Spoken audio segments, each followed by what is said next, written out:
Today we're going to have a look at inputting a drop-down list into an Excel spreadsheet, and then we're going to colour it depending on the option chosen. The idea from this was from a training session that I've recently delivered, and where we were looking at plot numbers and whether the plot numbers were available, reserved, exchanged, or completed. So let's put this together. And from this, we're covering data validation, we're covering conditional formatting, and we are going to be looking at date formats as well. So from here, I am just going to put plot number in here. So in my plot number, this is for the plots that they are selling. It's a small development, so I'm just going to start with plot 1 and using the plus sign in the bottom right of the corner. You can pull that down to as many plots as you like. You'll see that there's a little option underneath the plus sign, where mine's so large you'll be able to see it easier, that tells you where you're stopping. And you let go, and that just gives you the incremental plot numbers.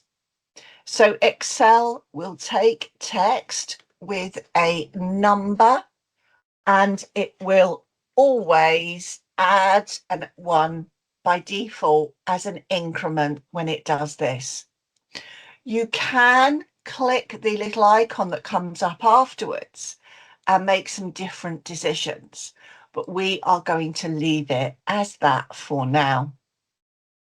We are now going to put in here status. So the status is going to be whether that plot is available, reserved, exchanged, or completed. And what I'm going to do is I'm going to use a list I've created to be able to create a drop-down box. So in this one, I'm going to refer to that list. Now, the easiest way of doing these drop-downs is if I highlight them, is to name them. And above column A, there is a box called the name box where you view the active cell. But I'm going to click in that and call it status. You must press enter, and you must not have any spaces in that name. When we click anywhere else in the workbook, then we can see that it is in there, and that will always refer to that range. So I want to be able to select from that drop-down list. So what I'm going to do is use data validation. And that means it gives me drop-down lists. So I'm going to select from that one, shift and click to go to that one. And then I am going to go up to my data ribbon and find data validation. Now, when you are looking at your screen, it may be a much smaller icon, but it will be in the group that says data tools. So data validation, and we've got different options here. We're just going to go for data validation. What do we want to allow? We want to allow from a list. And we can go in and select this list, but because it has a name, we could just type that name in without having to highlight it. And OK. And what that means is every cell that you click in that range will have this drop-down list. Now, whether you make that alphabetical or process driven, that's up to you. So in this case, I put it in the order that it happens. You may want to put it alphabetical. That would just mean sorting out this list by using my sort function, and I will have it in alphabetical order then, because it's looking back at that list. So I'm going to just add in one of each of these statuses so we can see this.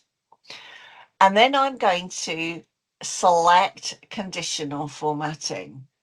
So I'm going to use exactly the same range, and I'm going to go to conditional formatting, highlight cell rules, equals.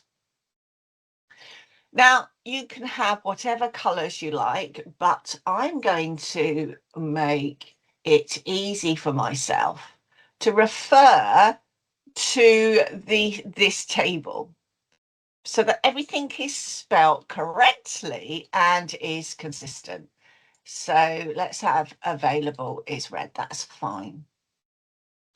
And without deselecting or testing it out, I'm going to carry on and add the next one. So equals, I'm going to do reserved, and reserved is yellow. And then I'm going to do the next one again. And I'm going to again go to my exchanged. I need a different color here. So I just do customized format and just concentrate on the color of the text. You can do other formatting as well. And that's going to be a purple color. And then lastly, I'm going to go into conditional formatting one last time is equal to, and then I'm going to select completed, and that is in green. To tidy that column up, hover your mouse between the two column headings and double click.